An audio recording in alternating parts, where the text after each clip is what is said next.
দেখো ব্যঞ্জন ধ্বনি, ব্যঞ্জন ধ্বনি আমরা উচ্চারণের ক্ষেত্রে এবং অঘোষ ঘোষ বর্ণ হিসাবে টোটালি ভাগ করে দেখো আলাদা আলাদা করে দিয়েছি।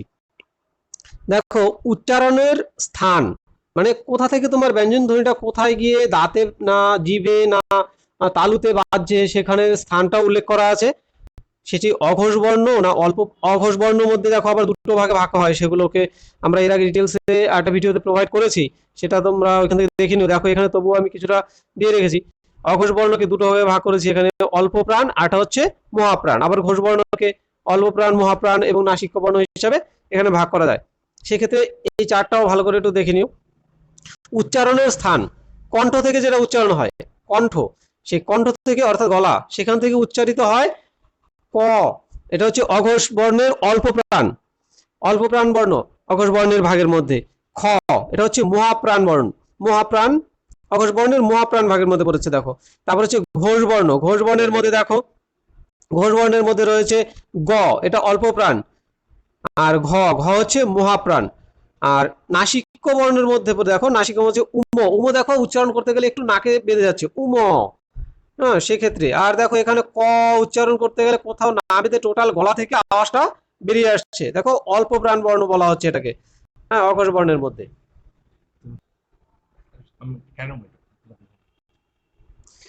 দেখো উচ্চারণের স্থান ব্যঞ্জন ধ্বনির ক্ষেত্রে তালব্য বর্ণ, হ্যাঁ তালব্য যেটা হচ্ছে আমাদের তালু বলি সেটাকে তালব্য বলা হয়, সেই তালব্যটা এসছে।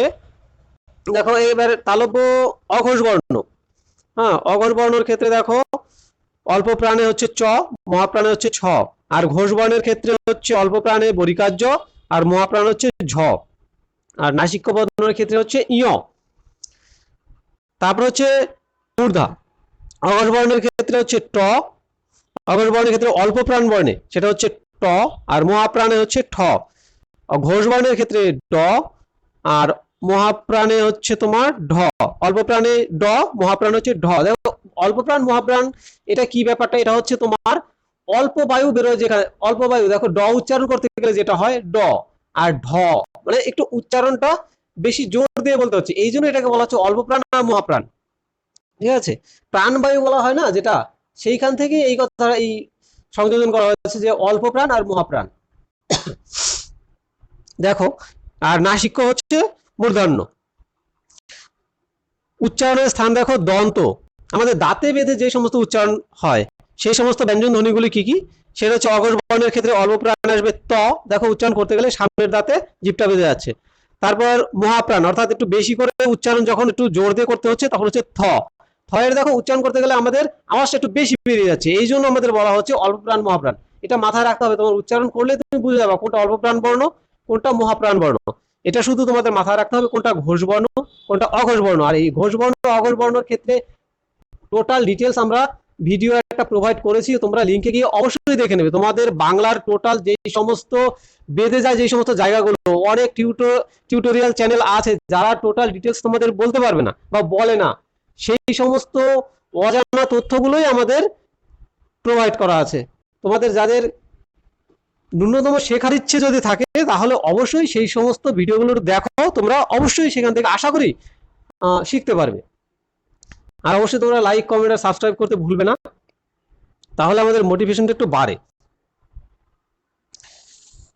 যদি লাইক কমেন্ট শেয়ার এবং সাবস্ক্রাইব হয়। দেখো ঘোষ বর্ণের ক্ষেত্রে আছে অল্প প্রাণে হচ্ছে দ, আর মহাপ্রাণের ক্ষেত্রে আছে ধ। নাসিক্য বর্ণের ক্ষেত্রে আছে দন্তান্ন।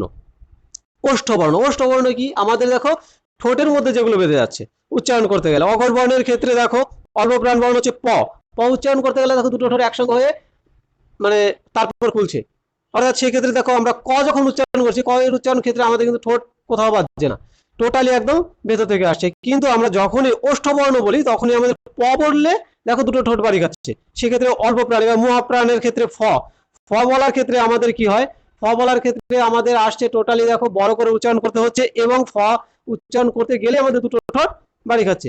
এবার ঘোষ বর্ণের ক্ষেত্রে দেখি, ঘোষ বর্ণের ক্ষেত্রে আমাদের যেটা আসছে দেখো ঘোষ বর্ণের ক্ষেত্রে আসছে ব, অল্প প্রাণ বর্ণ। এবার ভ, ভ আমরা দেখো জোরে উচ্চারণ করতে হচ্ছে ভ, সেক্ষেত্রে মহাপ্রাণ বর্ণ। আর নাসিক্য হচ্ছে ম, নাকে বেঁধে আসছে ম, ঠোঁটে বাড়ি খাচ্ছে। দেখো প্রত্যেকটা বর্ণই প, ফ, ব, ভ, ম সবই আমাদের ঠোঁটে বাড়ি খেয়ে তারপর আমরা সেই বর্ণগুলোকে উচ্চারণ করতে পারছি। এই জন্য এদের ওষ্ঠবর্ণ বলা হচ্ছে। শুধু মাঝখান থেকে ভাগ হচ্ছে ঘোষ বর্ণ, অঘোষ বর্ণ। এবার ঘোষ বর্ণর যেটা অল্প প্রাণ সেটা হচ্ছে অল্প বায়ু বেরোয়, আর যেটা হচ্ছে বেশি বায়ু বেরোয় সেটা হচ্ছে মহাপ্রাণ। সেক্ষেত্রে আমাদের শুধু এইভাবে ভাগ করেছে, একদম টোটালি ইজিলি ভাবে বোঝার চেষ্টা করবে। এত ইজিলি তোমাদের ভিডিও প্রোভাইড করার উদ্দেশ্য একটাই আমাদের, যে তোমরা অন্তত কিছু শেখো এবং শিখে আমাদের চ্যানেলটা তোমাদের কিছু ভালো কিছু প্রোভাইড করতে চাই। সবসময় আমরা সবসময় তোমাদের চাই যে একটা স্টুডেন্ট কখনোই যেন শিক্ষার ক্ষেত্রে ওদের কমতি না থাকে, বোঝার ক্ষেত্রে।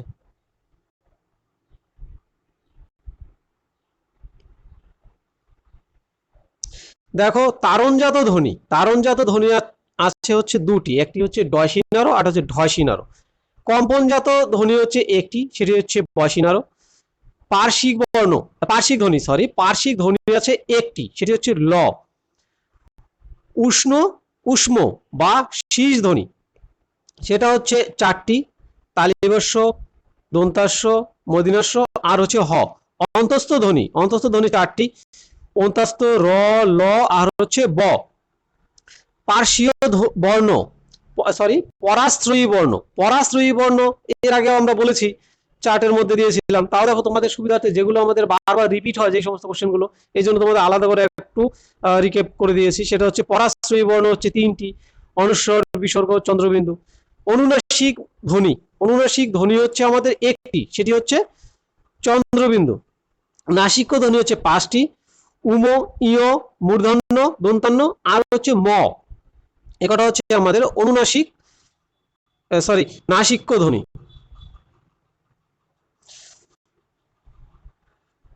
স্বরবর্ণে কার ব্যবহৃত হয় 10টি, ব্যঞ্জন বর্ণে ফলা ব্যবহৃত হয় 6টি।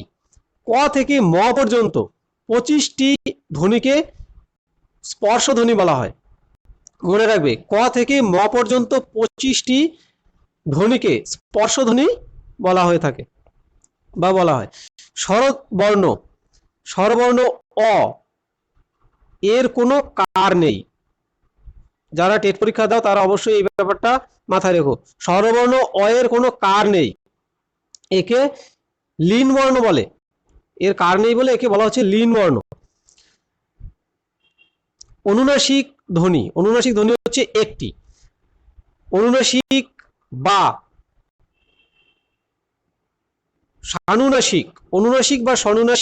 সানুনাসিক যাই বল না কেন, বর্ণ হচ্ছে আমাদের টোটাল 5টি।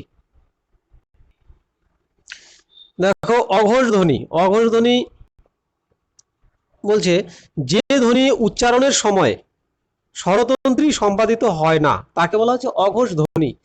কখনোই গুলিয়ে ফেলো না অঘোষ বর্ণ আর অঘোষ ধ্বনির মধ্যে, তাহলে কিন্তু নাম্বার গেল। এগুলো খুব মনোযোগ দিয়ে দেখো এবং গুলিয়ে ফেলো না। গার্জেন না গোলানোর জন্য আমরা চার্ট করে বিভিন্ন ধরনের পার্ট করে তারপর দিয়েছি। দেখো ঘোষ ধ্বনি, আমরা কিন্তু আগে বলছি ঘোষ বর্ণ আর অঘোষ বর্ণ, এটা হচ্ছে অঘোষ ধ্বনি আর ঘোষ ধ্বনি পড়ছি, মাথায় রেখো। যে ধ্বনি উচ্চারণের সময় স্বরতন্ত্রী কম্পিত হয় তাকে বলা হচ্ছে ঘোষ ধ্বনি। আমাদের স্বরতন্ত্র যেটা হচ্ছে কম্পন সৃষ্টি করে সেটাকে বলা হচ্ছে ঘোষ ধ্বনি, কম্পিত হয়ে যে সমস্ত ধ্বনিগুলো উচ্চারিত হয়। অল্প প্রাণ ধ্বনি যে সমস্ত অল্প বায়ু বেরোবে, যে সমস্ত ধ্বনি উচ্চারণ করলে, যে ধ্বনি উচ্চারণের সময় বাতাসের চাপের স্বল্পতা থাকে। দেখেছো আমি আগে যেটা বলেছি সেটাই এখানে লিখেছে ওরাও। বাতাসের যে স্বল্পতা থাকে, অর্থাৎ আমরা জোর দিয়ে বলি না, যেটা কম জোর দিয়ে যেই ধ্বনিগুলো উচ্চারিত করি বা উচ্চারণ করি সেটা হচ্ছে আমাদের অল্প প্রাণ ধ্বনি।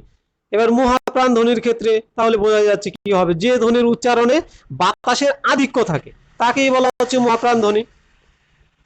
নাসিক্য ধ্বনি কি, নাকে উচ্চারণ হয়, আমরা সবাই জানি যে এই সমস্ত ধ্বনিগুলি যে ধ্বনি উচ্চারণে নাক দিয়ে বাতাস বের হয়, যে ধ্বনি উচ্চারণের সময় আমাদের নাক দিয়ে বাতাস বেশি বের হয় সেগুলোকে বলা হচ্ছে আমাদের নাসিক ধ্বনি। দেখো নাসিক ধ্বনি এখানে আমরা আগে পড়েছিলাম নাসিক্য ধ্বনিগুলো, সেক্ষেত্রে হচ্ছে দেখো 5টি ছিল আমাদের নাসিক্য ধ্বনি। হ্যাঁ, একটি হচ্ছে দেখো উম, তারপরে হচ্ছে ইয়, মূর্ধন্য, দন্তান্ন, ম, এগুলো উচ্চারণ করতে গেলে দেখো আমাদের নাক দিয়ে বেশি বায়ু বেরোচ্ছে। এগুলোকে তাই বলা হচ্ছে নাসিক্য ধ্বনি।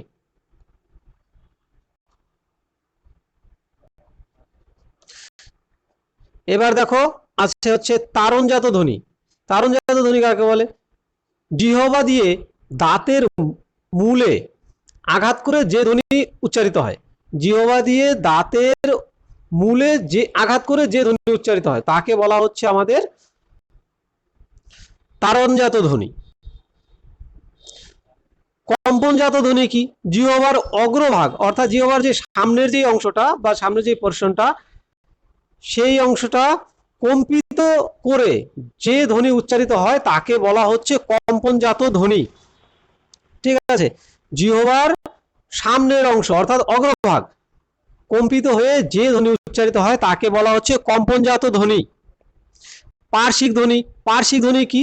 জিহ্বার দুই পাশ দিয়ে বাতাস বের করে যে ধ্বনি উচ্চারিত হয়, আমাদের জিহ্বার দুই পাশ দিয়ে বাতাস বের করে যে ধ্বনি উচ্চারিত হয় তাকে বলা হচ্ছে পার্শ্বীয় ধ্বনি। আমি এর আগে এই ডিটেলস গুলো বলিনি, কারণ হচ্ছে এগুলো যে নিচে দিয়ে পাঠ করে দিয়েছি লিখে লিখে, এই জন্য ওই চার্টে ওখানে বলে দিইনি, এখানে এই জন্য এগুলো ডিটেলস ভাবে লিখে দিয়েছি। এগুলোর পিডিএফ তোমরা ফ্রিতে পেয়ে যাবে, আমাদের টেলিগ্রাম চ্যানেলে জয়েন করবে, আমাদের চ্যানেলের নিচে লিংক দেওয়া থাকবে, সেখান থেকে তোমরা ফ্রিতে এগুলোর পিডিএফ পেয়ে যাবে। তারপরে দেখো উষ্ম বা শীষ ধ্বনি। এটা কাকে বলা হয়? উষ্ম বা শীষ ধ্বনি কাকে বলি আমরা? যে ধ্বনি উচ্চারণের সময় শীষ দেওয়ার মতো আওয়াজ করে তাকে বলা হচ্ছে শীষ ধ্বনি বা উষ্ম ধ্বনি। এবার শীষ ধ্বনি বা উষ্ম ধ্বনি আমরা আগে দেখেছি, সেগুলো কি কি চলো আরেকবার দেখে নেওয়া যাক সেগুলো কি কি। শীষ ধ্বনি, শীষ ধ্বনিগুলো হচ্ছে আমাদের রয়েছে, একটি হচ্ছে দেখো তালিবস্য, দন্তাস্য, আর হচ্ছে হ, মদিনাস্য, হ। তালিবস্য, দন্তাস্য, মদিনাস্য, হ, এগুলো হচ্ছে আমাদের শীষ ধ্বনি, এই চারটি। তারপরে দেখো পরাশ্রয়ী বর্ণ, আমরা আগে একটুখানি আলোচনা করেছিলাম। অন্যের অব্যয়ে অন্যের আশ্রয়ে যে ধ্বনি উচ্চারিত হয়, অন্যের আশ্রয়ে যে ধ্বনি উচ্চারিত হয় তাকে বলা হচ্ছে আমাদের পরাশ্রয়ী বর্ণ। তারপরে দেখো অনুনাসিক ধ্বনি। নাসিক্য ধ্বনির অনুনাসিক ধ্বনি হচ্ছে নাসিক্য ধ্বনি গঠনে যে ধ্বনি সাহায্য করে, অর্থাৎ নাকে বেঁধে যে সমস্ত বর্ণ ধ্বনিগুলো উচ্চারিত হয় সেগুলোকে সাহায্য করার ক্ষেত্রে যে ধ্বনি উচ্চারিত হয়, যে ধ্বনি সাহায্য করে তাকে বলা হচ্ছে অনুনাসিক ধ্বনি। এর নেক্সট পার্ট আমরা এর পরের ভিডিওতে আলোচনা করব। তোমরা অবশ্যই আমাদের সঙ্গে থেকো এবং লাইক, কমেন্ট, সাবস্ক্রাইব অবশ্যই করো, শেয়ার করো বন্ধুদের মধ্যে অবশ্যই।